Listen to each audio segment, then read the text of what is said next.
What's going on, everybody? Welcome to another spring game recap. We just had the Ohio State Buckeyes wrap up their spring game, the infamous Scarlet versus Gray game. I will be here today to kind of recap that for you guys. I mean, it was a great game overall from Stroud, McCord. We got to see Devin Brown out there, a three-headed monster at running back with Miyan Williams, Travion Henderson, and Evan Pryor, and then the wide receivers as well. A ton of great stuff in this game to go and look at. Before we do that, hit the like button, subscribe to the YouTube channel, hit that bell icon so you know when all of our videos go live here at Campus to Canton.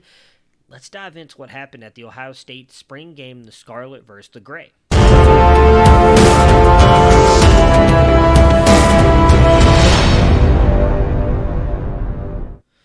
All right, so let's start with CJ Stroud, who is the, locked in Heisman hopeful, likely going to be one of the main reasons if the Ohio State Buckeyes have a chance to win a national championship this year. It is going to be because of CJ Stroud. He looked good. The progression we have seen from Stroud from what he was last year to what he is now has been amazing, and I'm going to be honest, I think we got a little bit of that as well in the spring game. First drive, really great drive. Drives all the way down the field, hits his guy Jackson Smith-Njigba for a touchdown. Gets the ball out to him, and JSN does the rest to get that touchdown. And then we saw him struggle a little bit, and then go right back to just amazing throws. I've been critical of Stroud at times, and I will never deny that I was. He had some great throws in this game. Stuff in between defenders into the tightest of windows. A couple bad ones as well, but you get that a little bit with Stroud. Overall, an amazing performance from him. I'm expecting a massive season incoming for CJ Stroud. He ended up going 14 for 22 and 140 yards. 14 for 22, 120 yards and a touchdown. My goodness, that was a mouthful. Second up was Kyle McCord. We know that he it looks like at least up until this point, has decided he is going to stay with the Ohio State Buckeyes. He came in as a freshman last year. We saw him in that Akron game. Looked okay, wasn't great, didn't really blow anybody away. And it said that he wants to stay at Ohio State, that he believes he can be the future once Stroud is gone. We'll see if that continues. Anybody who enters the transfer portal has to do so by May 2nd, so he's got less than a month to do that, but it does seem like he wants to stay for Ohio State. And I thought he was really good in this game as well. He went 14 for 20, 129 yards, and a beautiful touchdown to tight end Joe Royer in the back of the end zone. It was a great play by McCord, but we did see the same thing with him a little bit. He had some really good throws. We saw the arm strength on one way, opposite hash throw to the sideline. He's got great arm talent, but he made some questionable decisions in the spring game as well. Overall, I think he's a really good quarterback. Anybody who follows me or follows the channel knows that I am a big fan of Kyle McCord. I think that he looks good. If anything were to happen to Stroud, I wouldn't be as worried with McCord coming in. I thought that he looked good. Third quarterback, true freshman Devin Brown, who we over at Campus to Canton are extremely high on. He struggled early on. He finished the day really well. He got to play out the last two drives by himself as the quarterback, but he started out like 4 for 7 for like 13 yards. Like, it was not good. He finished the day 11 of 24 for 141 yards, 1 touchdown, 1 interception. I don't want to put that interception 100% on him. I feel like Caleb Burton could have gone up and got that, but he didn't. End of the day, it still comes down on Devin Brown. But the rest of that game, he started off a little bit shaky, but really looked good at the end of this spring game. And again, just shows how bright the future is for Ohio State. If Kyle McCord doesn't transfer, I think it's going to be a very intriguing battle between those two moving forward. Whichever one they end up getting, I think, as the starter next season is going to be phenomenal. Both those guys have extreme arm talent. There was a play that Devin Brown made where he moved up in the pocket, then moved out, threw a beautiful pass. He's a very good quarterback prospect. He's a guy we've been high on at Campus to Canton for a while now. It was good to see him out there and playing and looking well. Running backs, Travion Henderson didn't do much on the day, just 3 carries, didn't really do much. We know what he is. There really was no need for him to.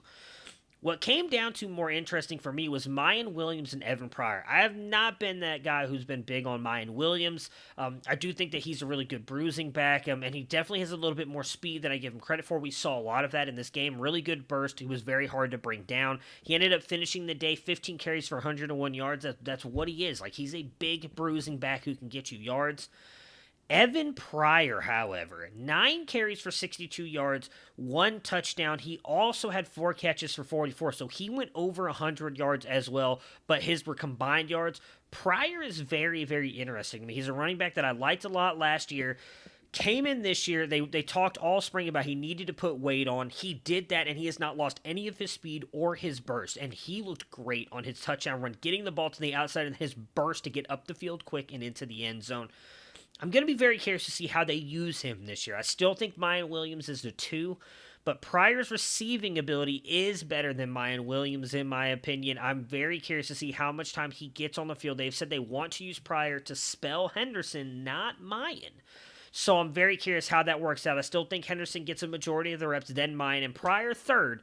But Pryor did take a red shirt last year, so he could stay for a couple more years if he wanted. Regardless, whether he stays, goes, whatever he does, Evan Pryor's a name you need. He's a guy you need to get on your rosters because he is very good. Wide receivers, the best guy of the day, in my opinion, was G. Scott Jr., the tight end.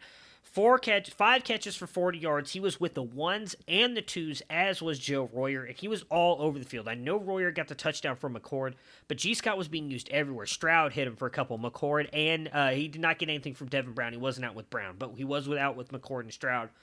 He looked really good. Attacking the middle of the field, taking on linebackers, even safeties. You could see just how massive he looked if you go watch that game. Number 88, like, he just looks bigger out there. He's holding right around 235, I believe was the last that I heard. So gonna be very intriguing to see what he does. We know Ohio State doesn't use the tight end a ton in the offense, but overall I think he's a tight end to be willing to bet on. I just think he's a phenomenally talented player. I thought he was a really good freshman wide receiver coming into college, and now that he's moving over as to tight end, I think he's going to be really good.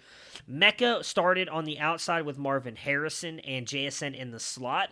Julian Fleming was supposed to start in this game. Apparently last minute they decided to hold him out because he's dealing with an injury. There's been a lot of discussion about that on Twitter today. I'm just going to say it this way. This is the 3rd spring in a row that Julian Fleming has not participated in the spring game because he's been injured. That has to matter at some point. Availability is the best ability. He's not out there. Emeka is just better at this point, if I'm being honest. I would not be surprised if we see more of this down the stretch next year, but it goes to, if you're in our Discord, you've been paying attention to spring practice reports, I've told you, Emeka's super sub. They are going to use him all over the field, and if he ends up starting as well, he's in for a major season. Harrison and JSN looked amazing. JSN just 2 catches for 38 yards. I mean, it was... JSN's the king. We know that. Arguably wide receiver 1 in college football right now. But Emeka is in for a big year. Jaden Ballard was the interesting one here for me. Maybe it was because Julian Fleming was out, but he was the guy getting most of the run with the 2s. Now, he missed 3 catches that I can remember off the top of my head that he probably should have come down with. One of them was pretty tough. The defender was all over him, but he was being used a lot. A lot of the talk that I've heard about Ballard out of camp is that he needs to add a little bit of weight, but they believe he's their best deep threat on the team. So Ballard's a guy I would watch out for as well. Really low ADP. And Joe Royer, again, really nice touchdown in the back of the end zone. Like, Ohio State's got weapons all over the field. It was a really great spring game. Very intrigued to see what happens with this quarterback battle moving forward. When I mean that, I mean the 2s and Kyle McCord and Devin Brown. Emeka, rocket ship emoji up. Same with G. Scott Jr.